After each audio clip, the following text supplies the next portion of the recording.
a pris très au sérieux. En fait, on fait une entame de match qui est pas forcément sur ce qu'on attend. On pousse et on se remet bien en place à la mi-temps. Et puis deuxième mi-temps, on reste un peu au vestiaire. Et derrière, on est obligé de secouer un petit peu la machine. Et globalement, je suis plutôt satisfait, c'est ce que j'ai dit aux filles. Ça reste une belle équipe, Rochefort, et je pense qu'il y a pas mal d'équipes qui se casseront les dents contre cette équipe. Et nous, on a fait quand même l'essentiel, on est à 3 matchs, 3 victoires. On fait ce qu'on s'est dit. En fait, on a notre plan de jeu et on va avancer match après match. Et je pense qu'on va essayer au maximum de garder tout le monde concerné parce qu'on a aussi fait tourner et c'est important de garder tout le monde sous pression. Et je crois que le groupe il vit bien. Et derrière, voilà, les résultats appelleront les résultats, mais l'objectif c'est vraiment de gagner un maximum de matchs. Alors ce match s'est décanté dans les 10 dernières minutes. Qu'est-ce qui explique ça? Alors moi, si tu veux, j'ai surtout vu leur feuille de match après, où elles ont vraiment été très dangereuses jusqu'à 10 minutes de la fin et qu'elles avaient craqué. Donc moi, j'avais dit à mes joueuses qu'il fallait être patient. C'est ce qu'elles ont su faire. Manque de profondeur de banc? En fait, elles ont quand même une joueuse qui n'avait pas au tout début de saison, qui a apporté ses fruits ce soir, la numéro 17, qui a été très dangereuse, qui a beaucoup porté le jeu. Et derrière, elle ne l'avait pas sur ce premier match de championnat. Je pense que voilà, c'est une équipe qui est assez équilibrée. À mon avis, nous, on savait qu'il fallait accélérer et j'avais la capacité d'avoir du banc et de faire les rotations qui allaient bien. Après voilà. Oui, notons qu'il y avait Tania Rifo avec vous. Alors Tania, c'est aussi parce que dans le projet club, on est en fait l'équipe de National 1 joue aussi étroitement avec la National 3 et on a cette collaboration. Et je pense que Tania, avec grand plaisir, est venue nous filer un coup de main ce soir, il ne faut pas se mentir.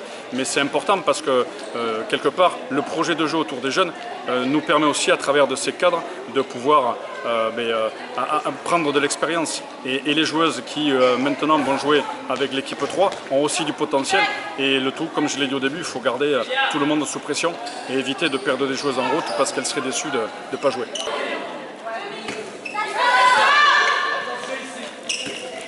S'il y avait un point négatif dans tout cela à retenir? On a beaucoup travaillé en défense cette semaine parce que c'était quelque chose qui nous tenait à cœur. On a été un peu mieux ce soir, mais il manque encore des choses. Donc comme je t'ai dit, il y a des changements, donc il y a des réglages à faire. Et je l'avais déjà expliqué, 40% du collectif qui change, ça veut dire qu'on est toujours en phase de réglage. Il ne faut pas croire que ça y est, on a abouti et qu'on est en train d'avancer. Alors la machine, elle avance, mais les réglages sont importants. Et tant qu'on aura ça prend du temps du fait du... Et ça va prendre du temps. Donc moi, je savais très bien que sur les 5 premiers matchs, on aurait des choses expérimentales.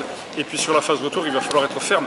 Et puis on était attendu parce qu'on est l'équipe qui était championne l'année dernière. Et je pense que tout le monde veut notre peau.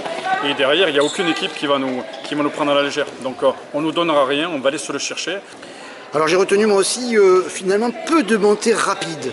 C'est notre jeu d'être capable de pousser les ballons.